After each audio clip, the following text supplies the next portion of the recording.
Good evening, everyone. My name is Stephen Caruso. I am a capital reporter for Spotlight PA. Thank you all for joining us on this Thursday evening and taking time out of your busy days to join us, ahead of this important decision in November and trying to get informed about it. We do appreciate it. So, for those of you who are new to our programming, Spotlight PA is an independent, nonpartisan, nonprofit newsroom producing investigative and public service journalism about state government and urgent statewide issues.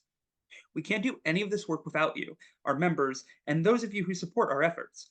You can learn more about those at our website, spotlightpa.org.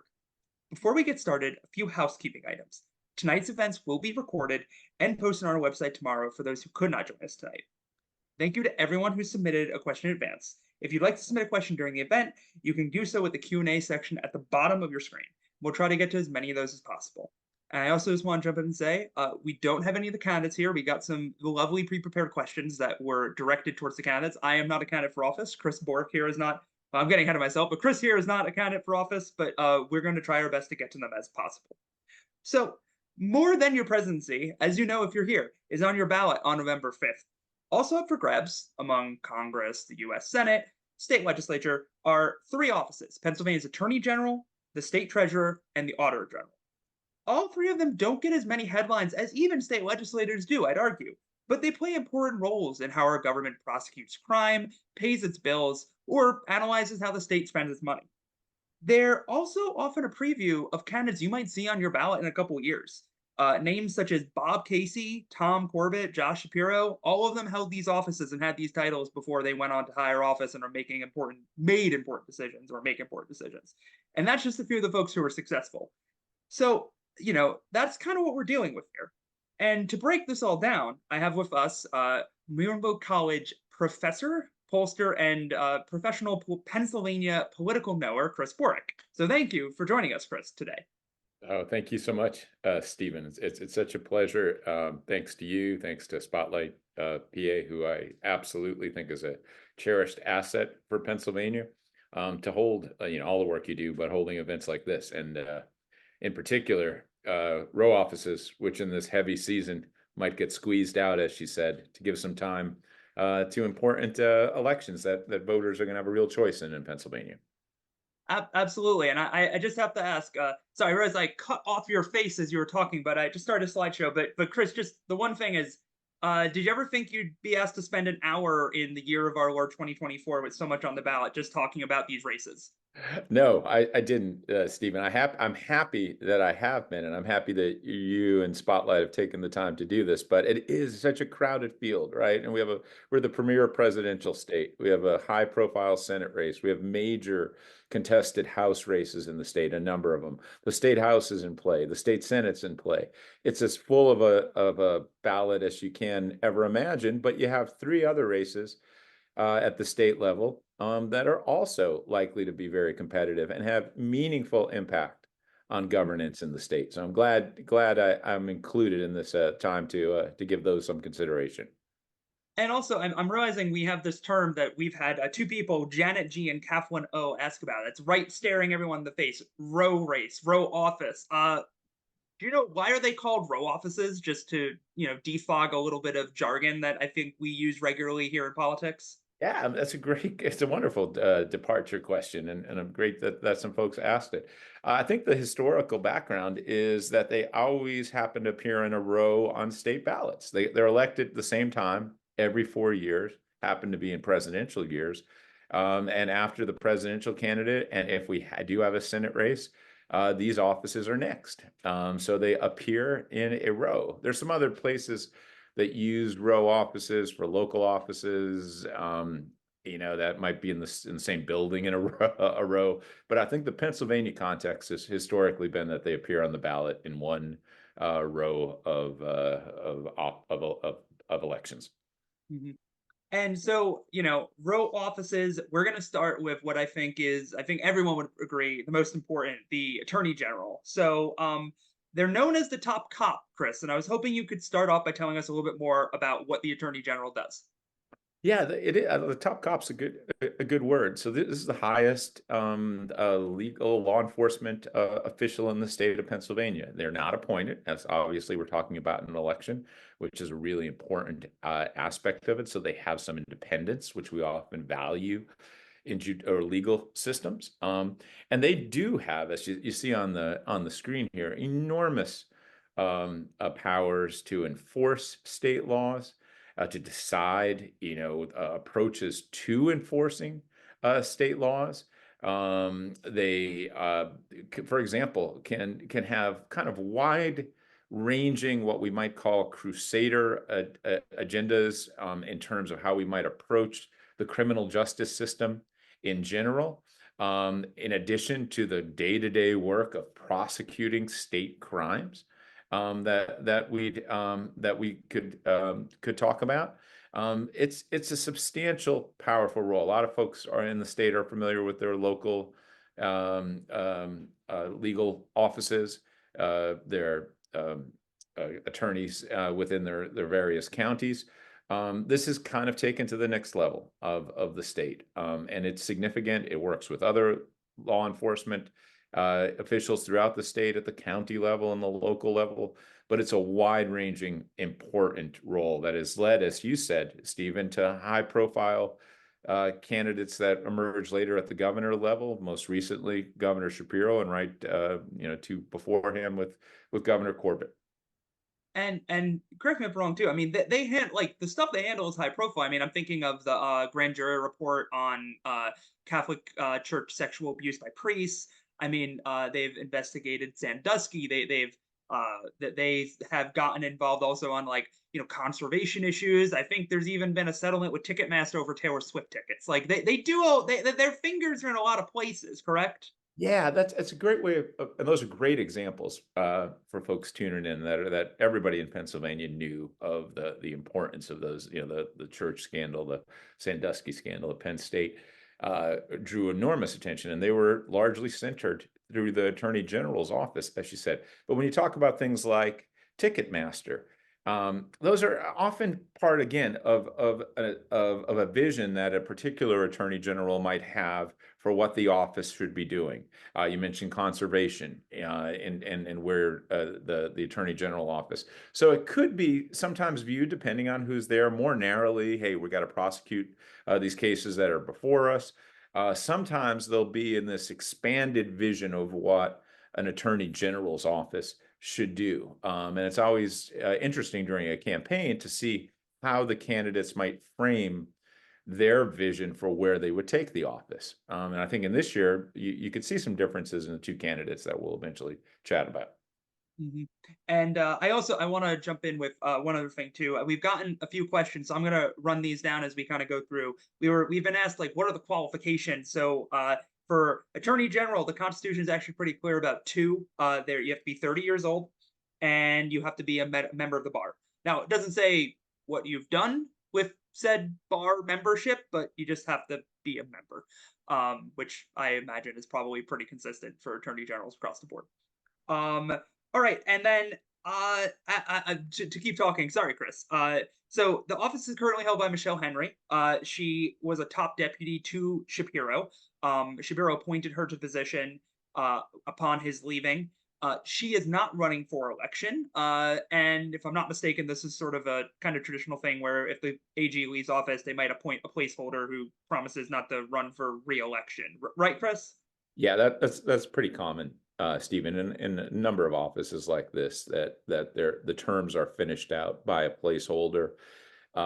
It's a pretty easy way to do it. There's no kind of claims that you're setting up your predecessor. They're going to do the due diligence of the office and give it attention, but not necessarily get caught up in the next election. Mhm.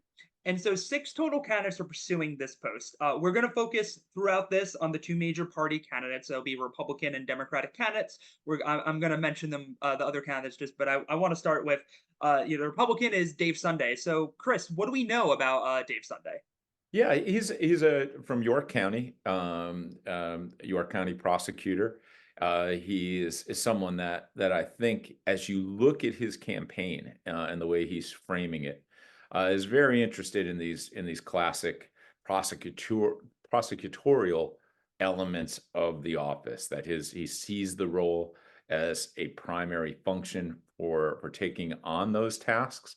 Um, he is someone that you read his profile, his material.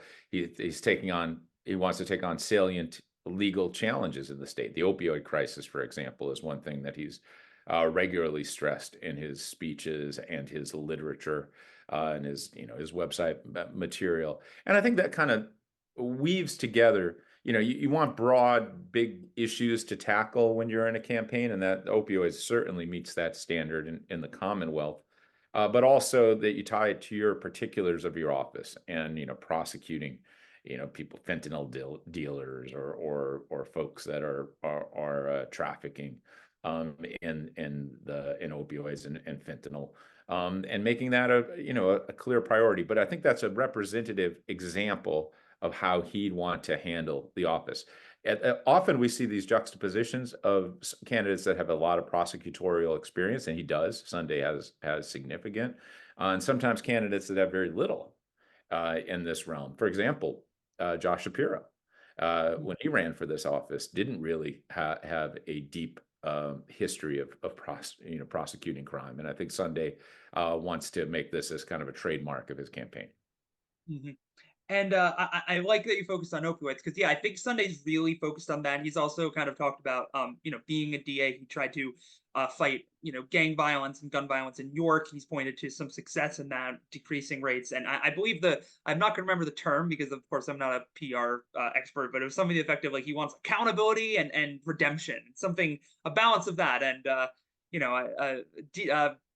you know, attorney generals have a lot of leeway on that. One position we didn't get too much into, but the attorney general does sit on the board of pardons for the state, so they get a vote on everyone who gets clemency for having been sent to jail for committing a crime, or and if evidence comes out or they feel like they've served their time, they can come and make that claim of redemption. And the AG is one of the five individuals who gets a vote on that.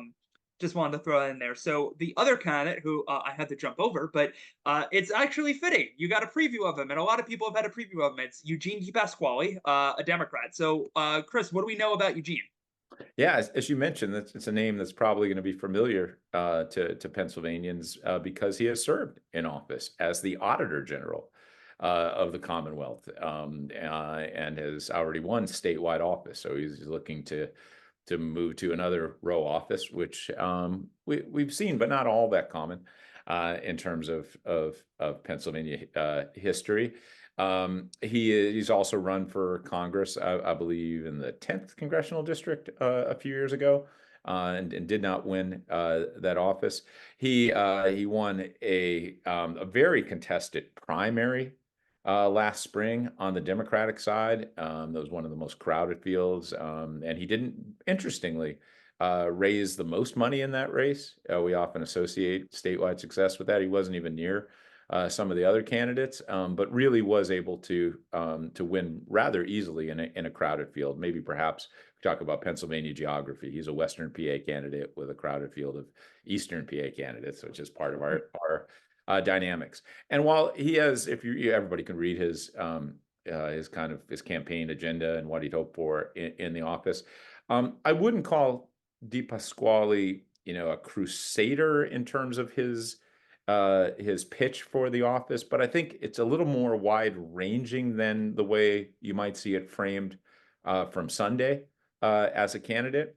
He doesn't have as much prosecutorial experience, I believe, as Dave Sunday, and so he's looking at using the office, of course, to do the process. He says he'll clearly do the prosecutorial functions, but also to attack kind of broader concerns and issues in the Commonwealth, which we often think of Attorney General. You gave some of the big, things like going after the church crisis, or things we've seen in the past. And I think, at least from reading his material, he's pitching himself more in that vein than his opponent in Dave Sunday.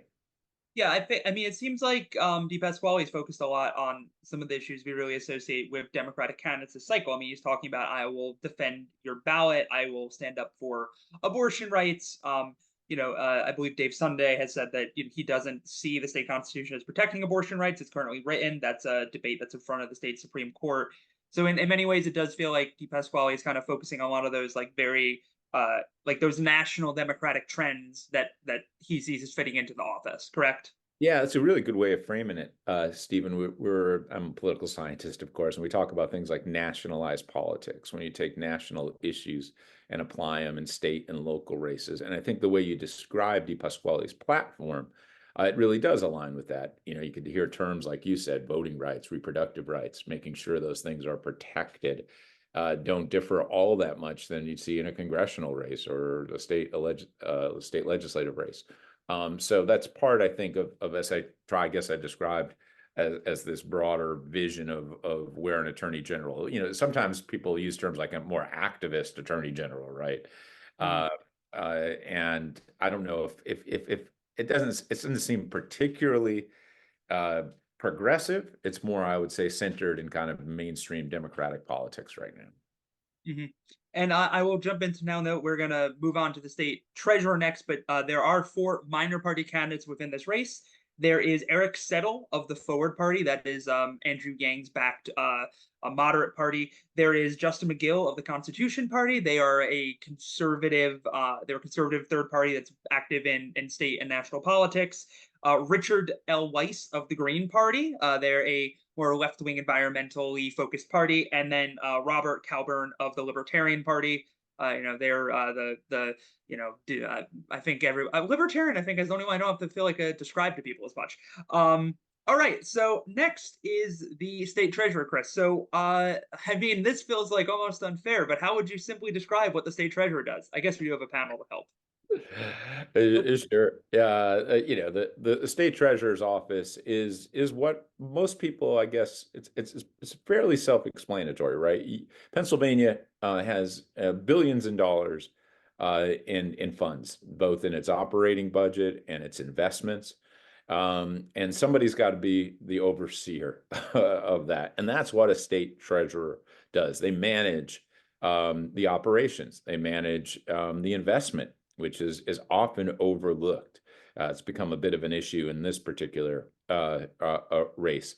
Um, but that is not trivial. Again, you think about large companies and a treasurer or a CFO or somebody dealing with their budgets. Pennsylvania is a major fiscal source, fiscal power, and managing those things, making sure. Actually, I'm looking at the screen right now. Bills get paid, bills get paid, contracts go, investments are taken care of. It's a major function with a multi-billion-dollar portfolio, if you will, and that portfolio is not only investments but also operating budget for the state government.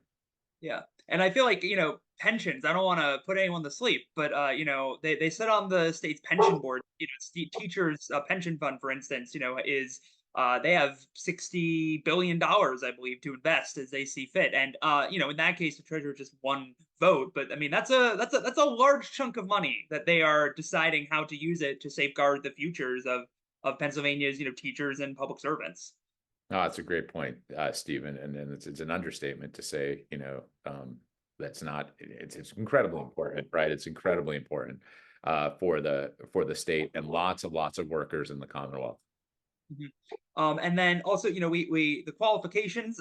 So there's actually just one in the state constitution, which is just the state treasurer shall not be eligible to the office of auditor general until 4 years after they have been state treasurer. So I guess that isn't even really a state treasurer qualification. It's just the idea of it is if you want to be the basic premise is you can't audit something you've done yourself. So if you become state treasurer first, if you want to become auditor general later. We'll get into the Auditor General in a moment. So, candidates for treasurer, well, are it's Stacey Garrity is the incumbent. She's been in office since 2020. What do we know about Stacey Garrity, Chris? Yeah, as you said, first and foremost, Stephen, she's an incumbent. The major advantage in Pennsylvania politics in general. And she won in 2020. Notably, by the way, as Donald Trump didn't win the state. Republicans didn't win the Attorney General office. Josh Shapiro won there, but she won this office, along we'll talk with the Auditor General race. And I think a little bit of an upset. Yeah, I think there was the idea that if Democrats won the presidency, and Pennsylvania has been dominated by Democrats in state offices for a while, that it would most likely end up that way. But she won that race fairly narrowly, but I think again, impressively, as someone, a Republican winning statewide in a state that hasn't seen that much.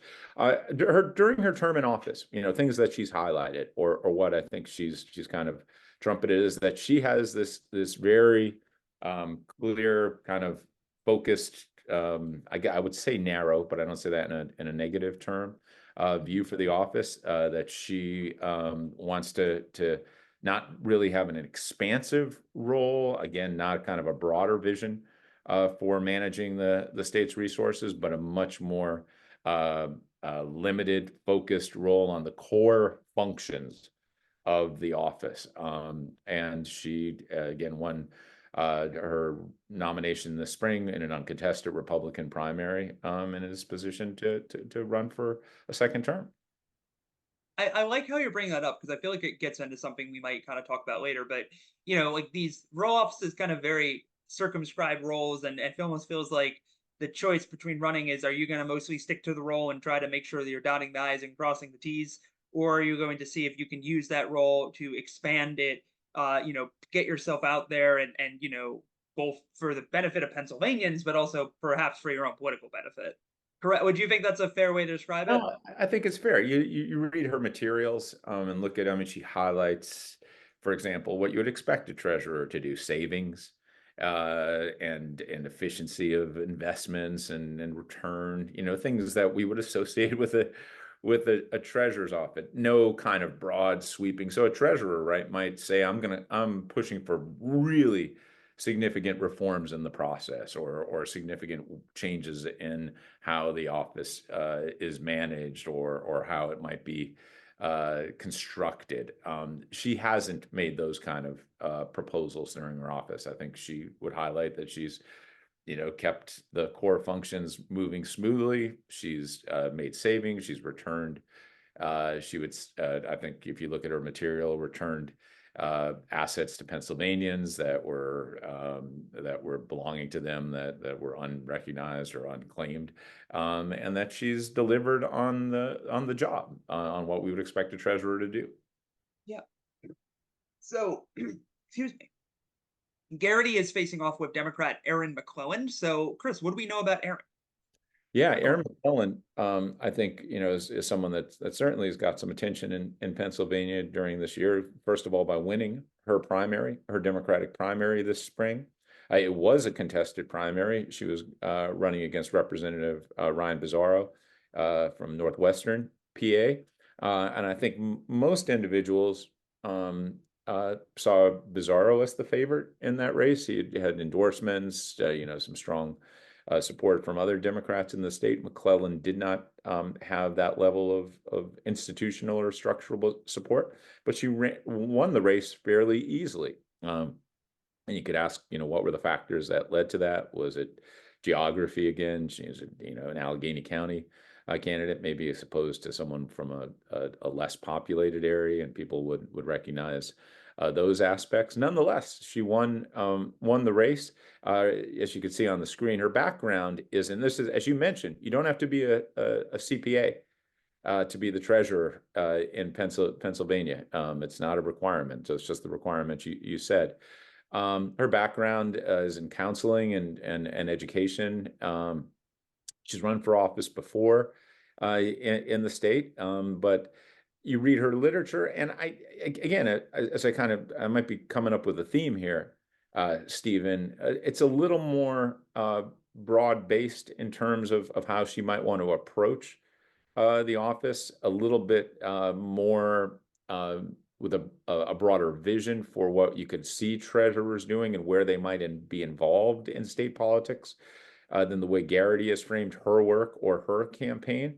And this might be a difference between Democrats and Republicans right now, how they view these offices, which I think is pretty fascinating in itself when we look at the state. There's been an interesting divide too in this race, where as part of the treasurer's role, they have this ability to take state dollars that aren't being used necessarily at that moment, might be used in a couple months. Cash flow without having to turn this into whole corporate financing. It's sometimes you have money that you don't need it right now, but you're going to need it in a couple of weeks even. And she invested extra of those dollars at her discretion into Israel bonds. These are bonds issued by the government of Israel to um, fund its operations and R&D and infrastructure investments. She did that very soon after the October 7th attacks last year. And she put, I think it was about an extra $15 million up to about $80 million or so in state money that was invested in these bonds. It's a very small fraction of the total amount of money she sits on, but she made a point of advertising it. And McClellan has actually criticized that, saying that she thinks that those aren't safe investments, that she would try to shy away from any sort of investments like that as a treasurer. So, I think there's that's sort of like the back and forth we're seeing and how to look at these roles. That to me is it's funny how these national issues always find a way to sneak into state races, isn't it? I love that, Stephen. I picked up, reading about that particular part of this campaign, and it's again an example. It's not only nationalized; it's international policy, right? McClellan's critique wasn't, I think, on Israel per se, if there should be an investment there, but what she framed as a risky endeavor for state money to go Mhm. into a country that might not be as stable, or in an area that's not as stable, and that from her perspective, the treasurer's job is to be more protective, and that Garrity's choice here displays a lack of caution, if you will, in terms of those state funds. Mhm. And now there are three other minor candidates for the state treasurer. That is Chris Foster of the Forward Party, Nick Sizelowski from the Libertarian Party, and Troy Bowman of the Constitution Party. So next and finally of the row offices is the Auditor General. So Chris, what does the Auditor General do? Yeah, it's I guess the auditor word is the primary word in this case, Stephen. Their job is, I really think first of all, it's a really important job that gets overlooked. It's to watch government. It's the official government part of watching government. There's other people like the media and outside groups. And the attorney general certainly could have a role investigating things, but on a day-to-day operations budget or aspect, it's the ability to make sure, first of all, money that's supposed to be spent in one place is actually being spent in those places. Is it accounted for? Often auditor generals counting, some to other states use accounting even in that process to just make sure that everything's accounted for, and it's going to where it should be, when it should be, and meeting all the standards of the laws about spending of money in the state. So it's a really important aspect there. But it's broader. It's also broader. It's the office doesn't just kind of check where the money is going. It looks at the efficiency of spendings and programs. At the federal level, we think about the GAO, the Government Accountability Office, which often spends lots and lots of time thinking, hey, is this worth the investment? Could we have gotten more out of it? Could it have been more efficient?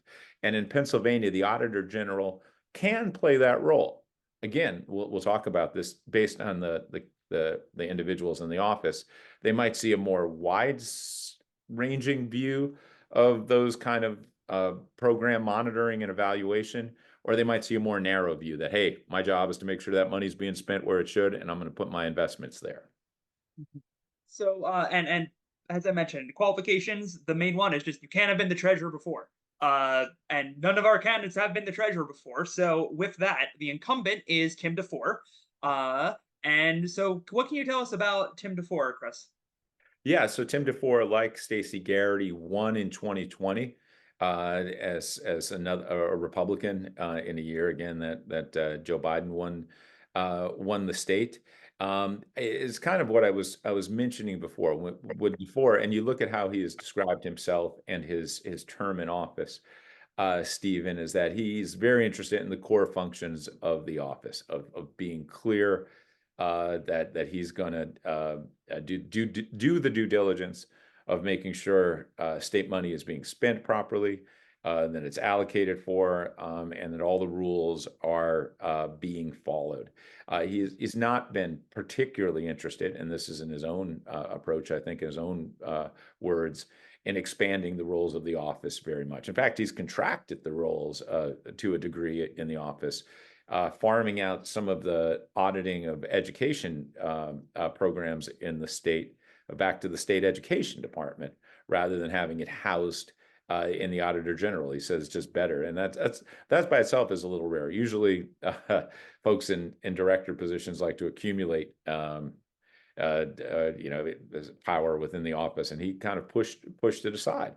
And so he is, and again, back to the theme I'm running with tonight, sees the office very clearly through those core functions and prioritizing those core functions, and has stressed those as the successes of his term in office and why he needs a second term. Hmm. And then for the Democrat, we have Representative Malcolm Kenyatta. So, what can you tell us about Kenyatta, Chris?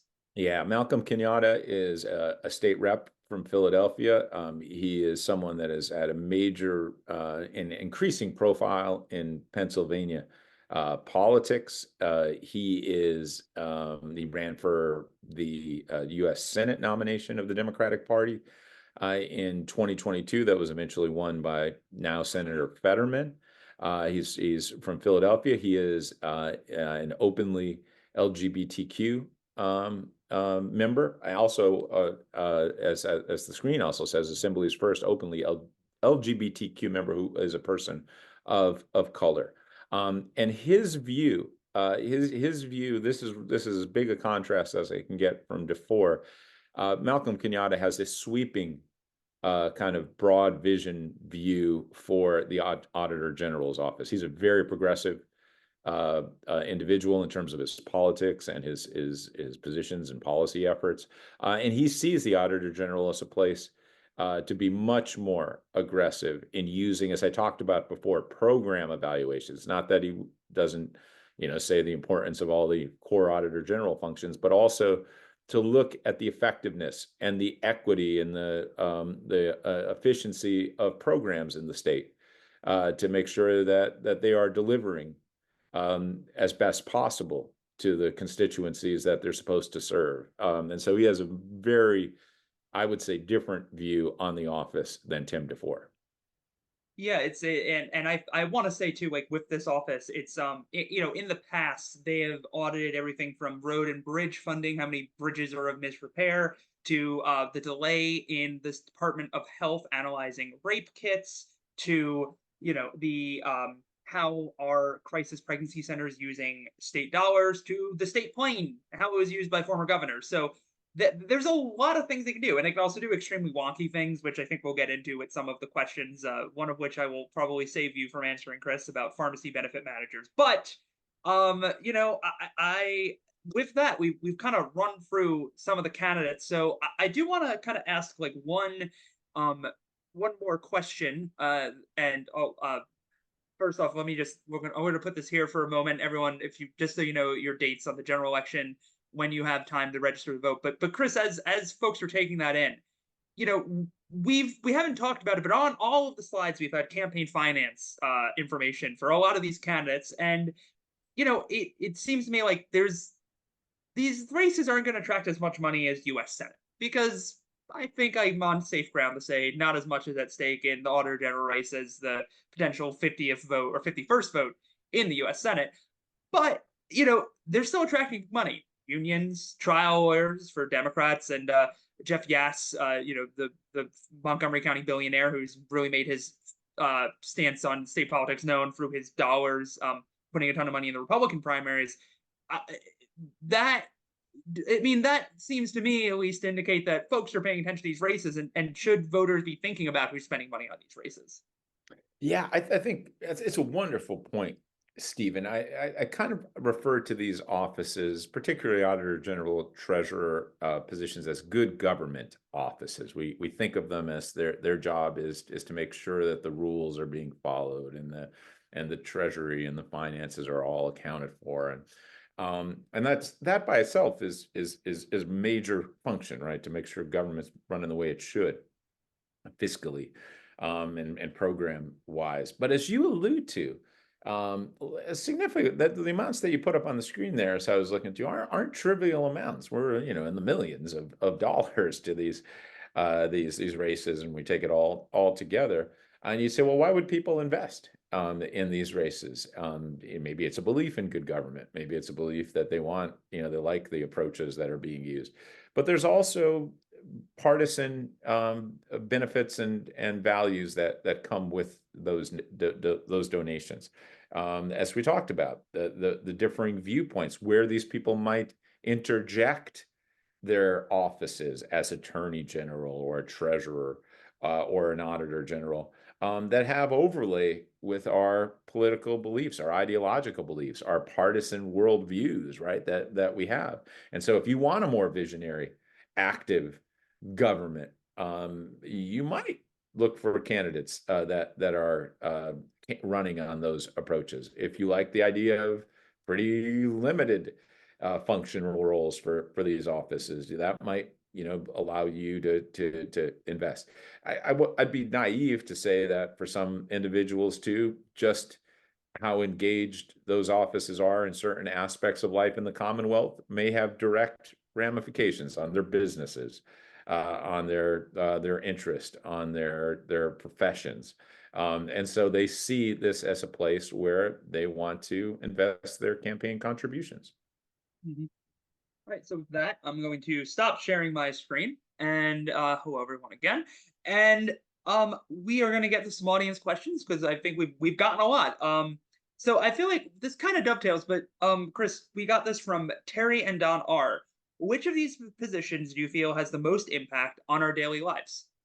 Wow, Terry and Don, that's a really cool question. It's like choosing your favorite child.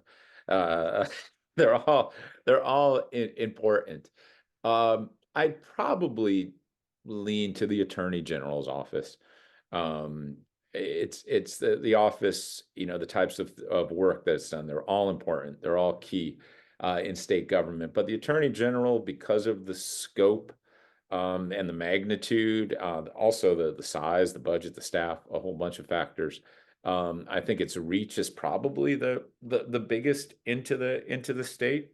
I clearly think it's the biggest departure point for kind of moving up in state politics, but that's not what the question was focusing on. So I'd probably lean there, but it wouldn't be by gigantic levels. I mean, I'll go to the Auditor General, which is probably the least focused on, least known aspects. And as I mentioned before, those audits of state programs, the engagement on those things, and bringing them to light, the effectiveness of programs, I think is really important, and gets into the atmosphere, if you will, of our debates and our discussion. So they're all important, but since I have to choose, I'll choose the Attorney General office. No, I think that makes sense. A lot of people, the criminal justice system is something a lot of people interact with. They obviously don't prosecute every single case. Like if you get a speeding ticket, you're not going to hear from the attorney general. But well, if it was a really bad speeding ticket. But I digress to say though that like yeah, I will say as a member of the press, I deal with the auditor general a good bit more because their reports do usually generate news stories, particularly if it's on something interesting. You can go to spotlightpa.com to see a story about an audit they did of pharmacy benefit managers. Which I actually, that's the second time I've said this. I should prevent myself from saying that term again. But and in defense of state treasury, and I'll go back to, uh, the state pension board. Sitting on that's important, and they also manage some state bank accounts that you can contribute to.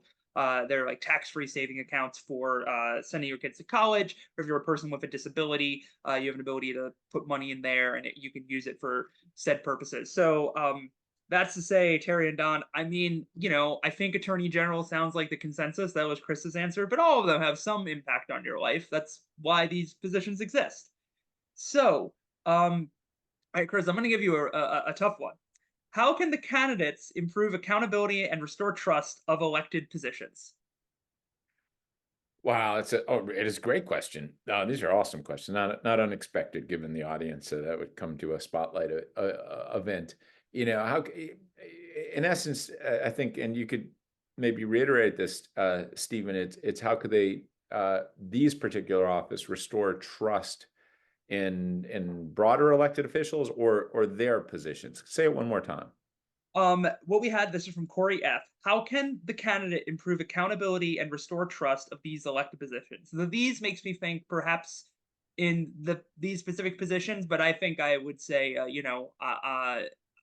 I would say I'm interested in also just talking about. I mean, I think there's a lot of lack of Yeah. distrust in pretty much every elected Yeah, position and these that's what I mean, I was thinking, that clarified, thank you. I was thinking a little bit more broadly that the question was asking, could they do a role to say, make the residents of the Commonwealth trust their government, right? And I think they can by doing their jobs well, to make sure that, the money is being spent, there's no corruption, that it's being efficient. Those types of things should be, at least, even though these are partisan races, should have nonpartisan appeal. But just in their roles, right? I do think they provide an opportunity. And now, the more I think about the question, I really like it. Um, these offices, because they are not, at least theoretically, as overtly partisan, right? You're representing. I'm the treasurer of Pennsylvania funds. I'm the chief law enforcement officer in the state, or I'm auditor. I'm the one that's supposed to make sure stuff is being done. They give a little bit of room, a little bit of space, I think, to elude some of the deep trappings of our partisan divide in the country. They are partisan, right? But I don't think you go to work every day as you would in the legislature or even as governor, with the idea on that I'm a Republican serving in this position or a Democrat in position. And if you can really kind of wear that job on your sleeves, of being in the position beyond the party, I think it does go, or could go, if these offices are being paid attention to maybe engendering some confidence of government officials. So there's opportunities there. I also feel you brought up something, Chris, that was honestly like I guess it's just with Pennsylvania, the idea of them following the law. We've had multiple members of these row offices go to jail. Kathleen Kane, Rob McCord. I know those two at least. So the following the law thing, I suppose that sounds like the bare minimum, but pretty important. It's true. And to build back, Stephen, that's a wonderful point, and I'm glad you brought that up. It's to build back, trust. If they're good government offices, you really want them to be practicing good government practices. And we've had a case, a long history in Pennsylvania, including these more recent cases of that being just the opposite. And so, doing your job and doing it by the books, in these offices certainly can go a long way to bringing back some confidence in those roles. Mhm. We have a question from Vince P. Is the state auditor currently auditing state agencies an innocent issue in the campaign? I can take a whack at that, Chris, unless that brings up anything that you definitely want to highlight right now. Go ahead, Stephen. I think you probably have more insight than I do. So Vince, let's see here. There is at least one audit that has become newsworthy in recent days. That has in weeks. That's been a audit that was announced by the state's Freedom Caucus that Tim DeFore said will be starting a process audit of the state's motor voter system. This is basically the system by which Governor Josh Shapiro said he was going to start registering voters when they go to PennDOT to re-register a car, to change their license, to do something like that.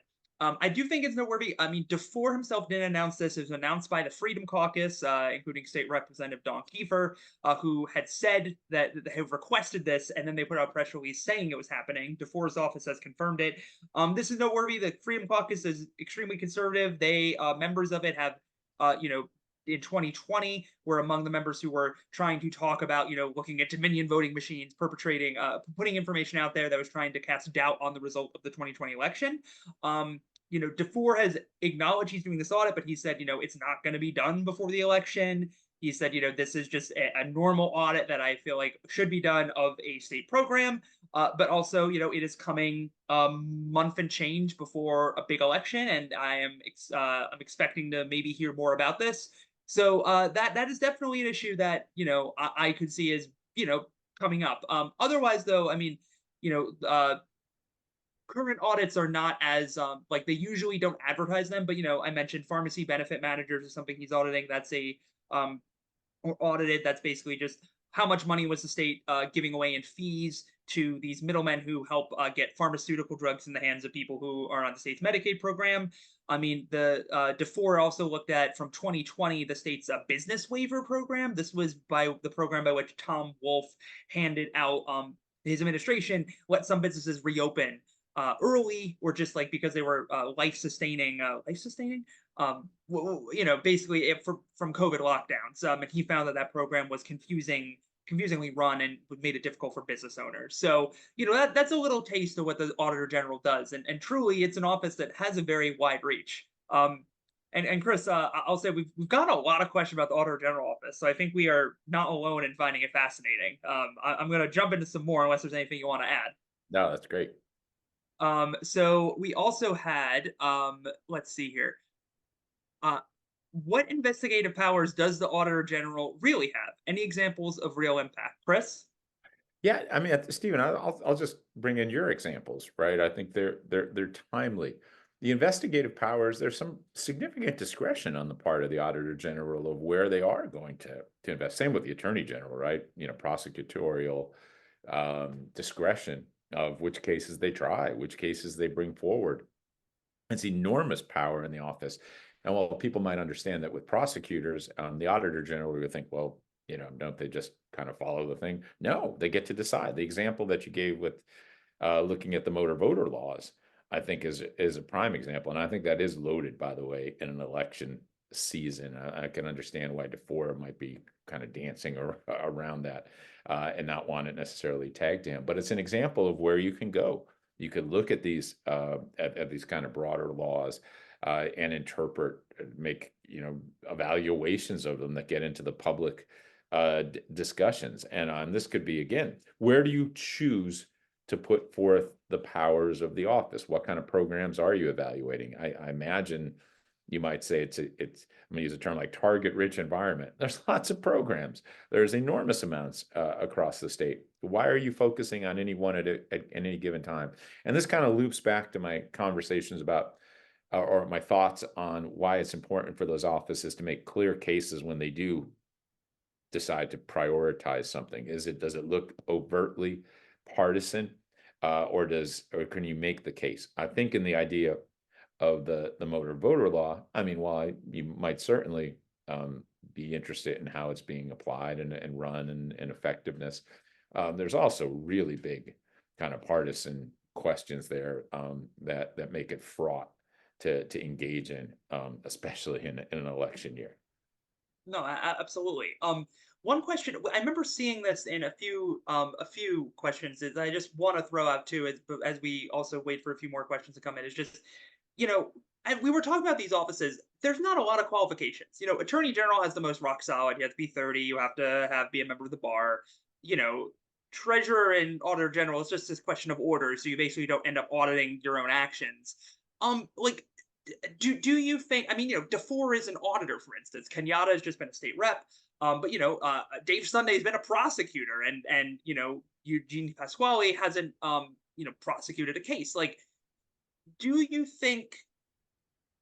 How much do you think voters need to think about that aspect when they're voting for these office? Like is that the only thing that matters? Is that one thing that matters? Does it not matter at all? I know that's a difficult question, but I was figuring you might be able to take a swing at that. It's a fabulous question, and this is the type of things we'll talk about in class as you structure the rules of elected offices and the requirements, right? We think, well, why do you have to be certain ages? We're doing this in class today about differences in House, Senate, and presidential ages, right? And that was the founding fathers at that time trying to think, well, we want wiser people, and with age comes wisdom, right? So it's these little changes that you do. So how do you structure the qualifications for a job? And it's important, and I'm glad you raised that in a number of points. So the one theory is, well, let's let the voters decide. If they don't really care that someone's not a CPA that's going to do the audits, so be it. That's the autonomy of the sovereign, right? They get to make the choice. Um, in others, we might make a qualification. As you said, the only one of these that has a professional tie-in is the attorney general with being a member of the bar.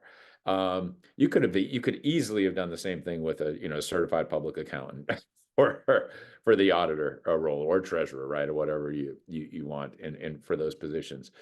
So the argument always has been, well, let the voters decide. If in the case of Malcolm Kenyatta, who hasn't had, at least as I could see in his resume, a lot of auditoring experiences or roles of doing audits, if the public thinks he is capable by his other qualifications to that, and they vote him in, you might say, well, the people have spoken. Um, but it does, raise the question of kind of the alignment of professionalism with certain positions. You could imagine a scenario where the Auditor General position is appointed by a governor based on, you have to meet some qualifications. We've opted for a system that it's a partisan election, and you really don't have many requirements. Mhm. We have two questions here that are very similar. One is, what are some of the specific roles and powers that the Attorney General has versus the Auditor General? From Jamar M.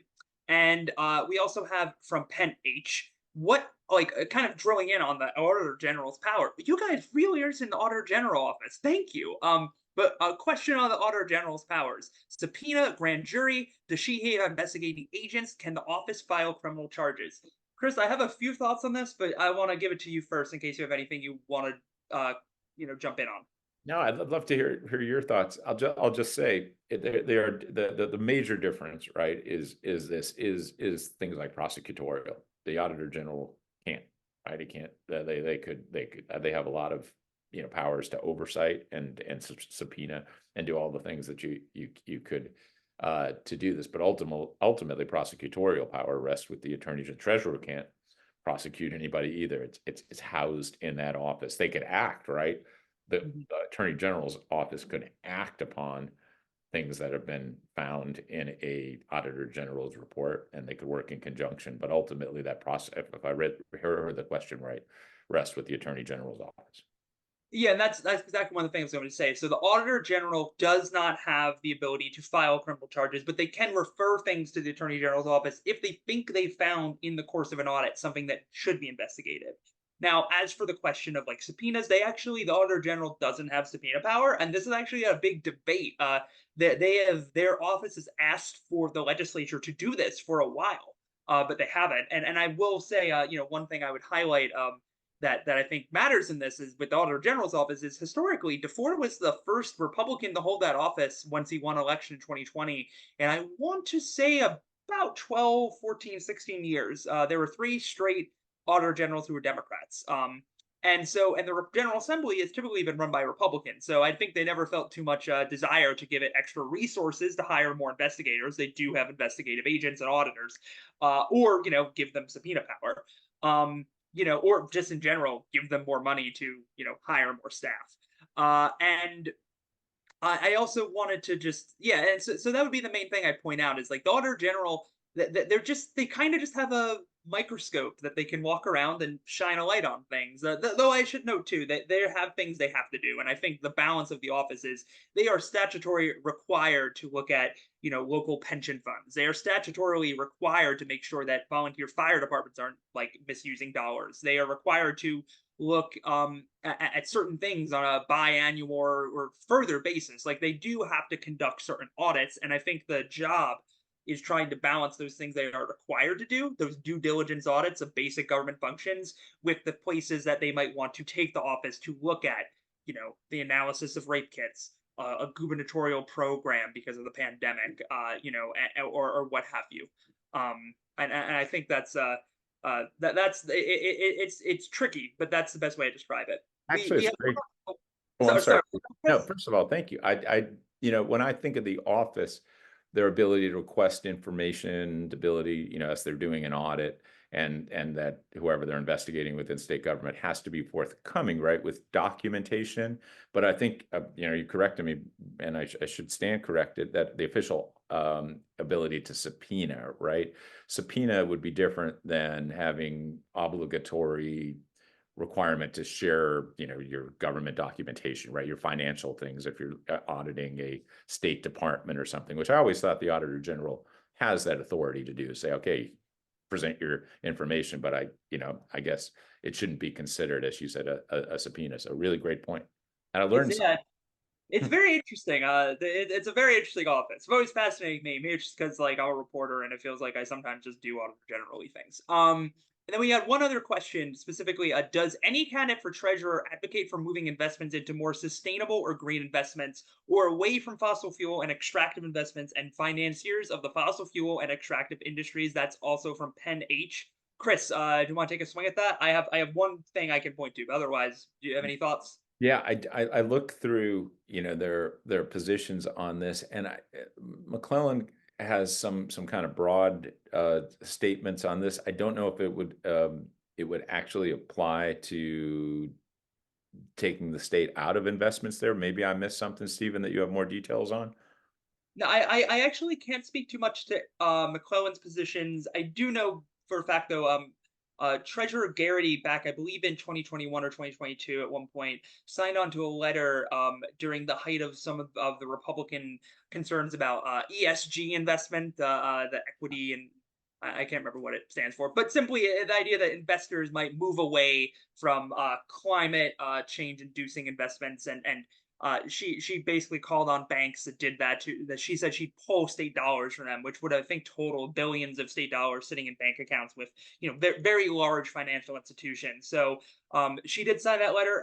Otherwise, she hasn't offered too many positions, and I think it goes into that the trickiness of the treasurers. Like they don't write the policy. They kind of have to just implement policy on this financial level, but like where they have discretion is quite large with large amounts of money, but they don't actually get to decide like I'm going to spend X amount of money on X amount of like I want to just take this much money sitting in the general fund and put it towards education. That's where the legislators and the governor come in. Their job is just to make sure the money gets there, and if there's any left over, make sure it's invested as they see fit. Well, we are at 7:01. Oh wow. So we're going to have to wrap up here. Chris, any final thoughts? No, no, Stephen, just again, thanks to you and Spotlight and the fine folks that spent an hour of their time thinking about row offices in a very crowded election season. Kudos to every one of you. Yes, thank you very much for your time. So that's all we have. Chris, thank you so much, or Professor Boric, my apologies.